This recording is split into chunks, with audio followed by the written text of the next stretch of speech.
نحمده ونصلي على رسوله الكريم اما بعد اعوذ باللہ من الشیطان الرجیم بسم اللہ الرحمن الرحیم۔ آج ہم صحیح بخاری کی حدیث نمبر 36 پڑھیں گے، جس میں ترجمہ اور مختصر تشریح بیان کی جائے گی۔ بسم اللہ الرحمن الرحیم۔ حدثنا حرمی بن حفص قال حدثنا عبد الواحد قال حدثنا عمارة قال حدثنا ابو زرعة بن عمرو بن جرير قال سمعت ابو هريرة عن النبي صلی اللہ علیہ وسلم۔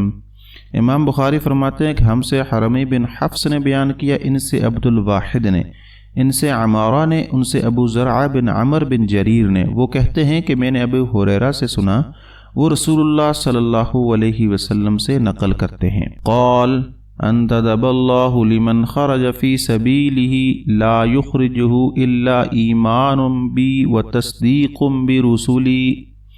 آپ صلی اللہ علیہ وسلم نے فرمایا کہ جو شخص اللہ کی راہ میں جہاد کے لیے نکلا، اللہ اس کا ضامن ہو گیا، اور اللہ تعالیٰ فرماتے ہیں اس کو میری ذات پر یقین اور میرے پیغمبروں کی تصدیق نے اس سرفروشی کے لیے گھر سے نکالا ہے۔ ان ارجعہ بما نال من اجر او غنیمت او ادخلہ الجنہ، میں اس بات کا ضامن ہوں کہ یہ یا تو اس کو واپس کر دوں ثواب اور مال غنیمت کے ساتھ، یا شہید ہونے کے بعد جنت میں داخل کر دوں۔ ولولا ان اشق علی امتی ما قعدت خلف سریہ، رسول اللہ صلی اللہ علیہ وسلم نے فرمایا اگر میں اپنی امت پر اس کام کو دشوار نہ سمجھتا تو لشکر کا ساتھ نہ چھوڑتا۔ ولا وددت انی اقتل فی سبیل اللہ ثم احیا ثم اقتل ثم احیا ثم اقتل، اور میری خواہش ہے کہ اللہ کی راہ میں مارا جاؤں پھر زندہ کیا جاؤں، پھر مارا جاؤں پھر زندہ کیا جاؤں، پھر مارا جاؤں۔ حدیث کا بیان اور اس کی وضاحت۔ حضرت ابو ہریرہ رضی اللہ تعالیٰ عنہ روایت کرتے ہیں کہ رسول اللہ صلی اللہ علیہ وسلم نے فرمایا جو شخص اللہ کی راہ میں جہاد کے لیے نکلا، اللہ اس کا ضامن ہے۔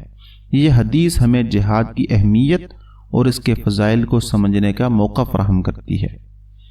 اللہ کا ضامن ہونا، اس کا مطلب ہے کہ جو شخص خالص اللہ کی رضا اور اس کے رسولوں کو تصدیق کرتے ہوئے اللہ کی راہ میں نکلتا ہے، اللہ اس کی حفاظت اور بدلہ دینے کا ذمہ لیتا ہے۔ یا تو وہ سلامتی کے ساتھ واپس آتا ہے مال غنیمت اور ثواب کے ساتھ، یا شہادت کے درجے پر فائز ہو کر جنت میں داخل ہو جاتا ہے۔ شہادت کی تمنا اور اس کی فضیلت۔ رسول اللہ صلی اللہ علیہ وسلم نے فرمایا میری خواہش ہے کہ اللہ کی راہ میں مارا جاؤں، پھر زندہ کیا جاؤں، پھر مارا جاؤں، پھر زندہ کیا جاؤں، پھر مارا جاؤں۔ یہ الفاظ اس بات کی گواہی دیتے ہیں کہ شہادت کا مقام کتنا بلند ہے۔ شہید کے لیے قرآن میں فرمایا گیا وَلَا تَحْسَبَنَّ الَّذِينَ قُتِلُوا فِي سَبِيلِ اللَّهِ أَمْوَاتًا بَلْ أَحْيَاءٌ عِندَ رَبِّهِمْ يُرْزَقُونَ، یعنی جو لوگ اللہ کی راہ میں مارے گئے انہیں مردہ مت سمجھو، بلکہ وہ زندہ ہے اور اللہ کے پاس رزق پا رہے ہیں۔ شہید کے لیے خاص انعامات۔ نمبر 1 جنت میں اعلیٰ مقام، نمبر 2 حساب و کتاب سے مستثنی، نمبر 3 جنت کی نعمتوں سے فوری لطف اندوز ہوں۔ اسلام میں جہاد کا مطلب ہے اللہ کے دین کو بلند کرنے کے لیے کوشش کرنا، یہ صرف بلکہ اس کے کئی پہلو ہیں۔ نمبر 1 جہاد بالنفس، اپنے نفس کے خلاف لڑنا، اپنی خواہشات کو قابو میں رکھنا اور اللہ کی اطاعت کرنا۔ رمضان کے روزے اور شب قدر کی عبادات بھی اسی قسم میں شامل ہیں۔ نمبر 2 جہاد بالمال، اپنے مال کو اللہ کی راہ میں خرچ کرنا، ضرورت مندوں کی مدد کرنا اور دین کی خدمت کے لیے مالی قربانی دینا۔ نمبر 3 جہاد بالقلب، دل میں ایمان کو مضبوط کرنا، برائی سے نفرت کرنا اور اللہ کی محبت کو ہر چیز پر ترجیح دینا۔ جہاد بالکفار، یہ اللہ کے دین کے دفاع میں جنگ کرنا ہے، لیکن صرف اس وقت جب یہ ضروری ہو اور شریعت کے اصولوں کے مطابق ہو۔ جہاد کے لیے اللہ کا وعدہ۔ حدیث میں اللہ تعالیٰ نے مجاہد کے لیے 2 انعامات کا وعدہ کیا۔ نمبر 1 شہادت، شہید جنت میں داخل ہوگا حساب و کتاب کے بغیر۔